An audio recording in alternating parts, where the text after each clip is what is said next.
Yeah, back there. Go. The referee's done well there. He saw a foul in the middle of midfield. Why is this place in the middle? He let the play on. Yeah. Why is it? And Argentina get a chance from it. Not really sure where the offside was there, but you can see, as I mentioned, the ability to change gears quickly, go from the pace into a sprint, and then the ball. That's how space Joe gets created, and they're really masterful at that. Voice of Tim Howard there, who was part of Team USA, the Sydney Games in 2000. When the US came close to the medal, lost out in the third place match against Chile. Great tournament, great opportunity that we had. I was the big leader. Didn't play 1 minute, but spurring, cheering my team on was exceptional at the Olympic Games. That experience is priceless, once in a lifetime type of stuff. It's a setting where dreams come true for so many players. These Moroccan players here are anxious to try and cause one big upset in this game. Hoping to follow in the footsteps of the great African teams who graced this stage before. Those wonderful successes for Cameroon in Sydney in 2000, who won the gold back then, and Nigeria 4 years prior to that in Atlanta. Great Nigerian team who took the Olympic Games by storm.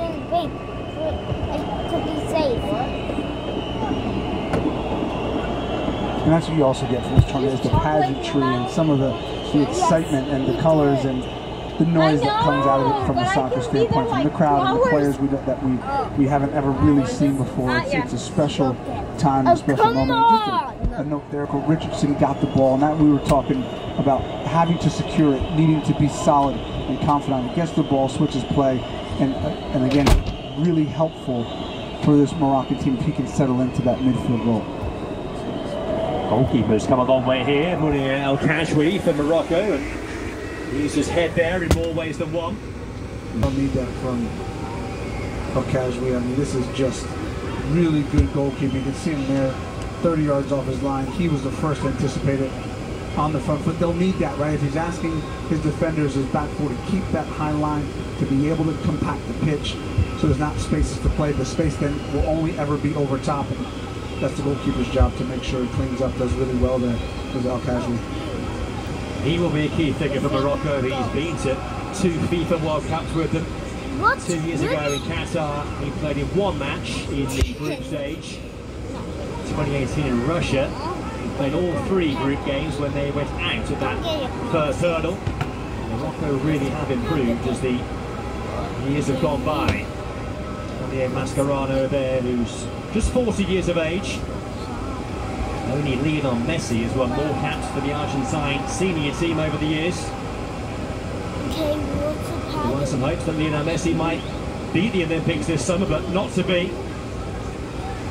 He's part of that victorious Copa America squad.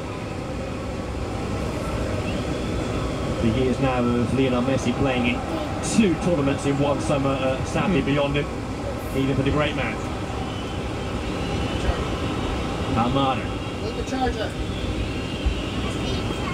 And Messi's words publicly were so poignant, that the fact that he couldn't be there, he couldn't ask that of himself. His message to Javier Mascherano, a former teammate of his, and how special these moments are, and it wishes he could be there. I mean, it must bolster these Argentine players to understand this moment and take it. Zen Ahmed can't get away from a couple of Moroccan defenders who were tight to him.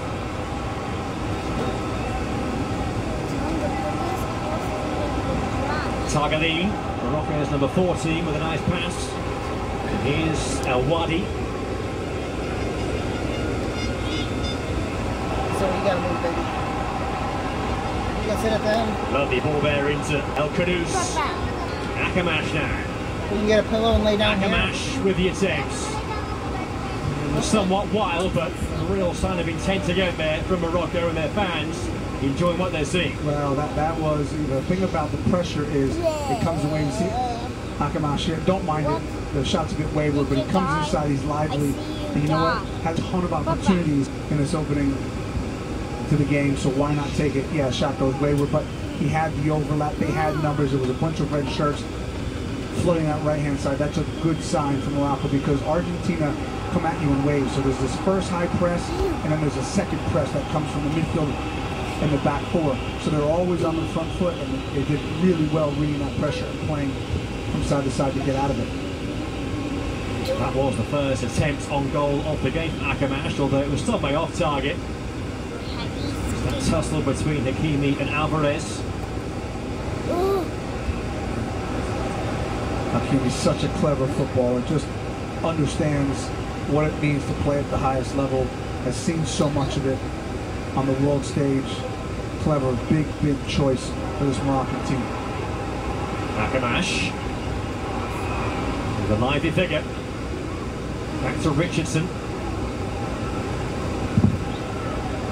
El Khanous. There's a flamboyance about Morocco. And it's good. I mean, you see El Khanous there with just some being flamboyant and doing tricks on the ball, getting the crowd up. Those are the moments when you want these players to show flair, and it's okay to see the foul here on Alvarez. But again, good sign for Morocco. Alvarez has to come deep into his own area to get the ball. Don't mind it. You don't mind flicks around the corner and balls getting lost, and players trying tricks in those areas, because I think what it does is it puts defenders on the back foot and it gives you an opportunity to get the crowd on their feet and use that momentum. So finding, again, a lot of joy on that right-hand side. Can they try and balance it off a little bit by getting Ben Seguir into the game? If not, no problem. This is working for them. Well, these are great scenes. Just imagine if Morocco score.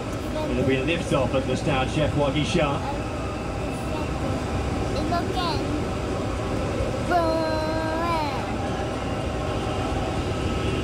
I'd expect the US men to be watching on as they prepare for their match in Marseille later on today, and looking on closely too before that match against France, because if they can get through the group, their potential opponents in the quarterfinal will come from this group.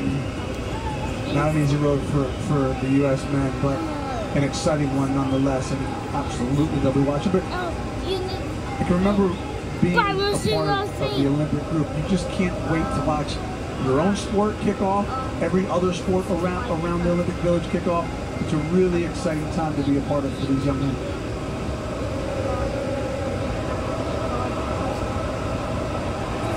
Yeah, so much sporting excellence and drama coming up the next fortnight or so. I think we're all gripped by it. Beyond the football, the one that really captures your attention. Team USA dream basketball. It's always what I'm looking forward to, and of course track and field. Noah Lyles, I mean, fastest man on the planet. It's going to be brilliant to see some gold medals come flooding in. I have to say, volleyball underneath the Eiffel Tower is one that can't be missed surely. That'll be quite some spectacle. Breakdancing event. Might be quite something at La Concorde, historic square at the end of the Champs-Élysées. One of the team's great fortes. Back in my youth, I might have had one or two moves more.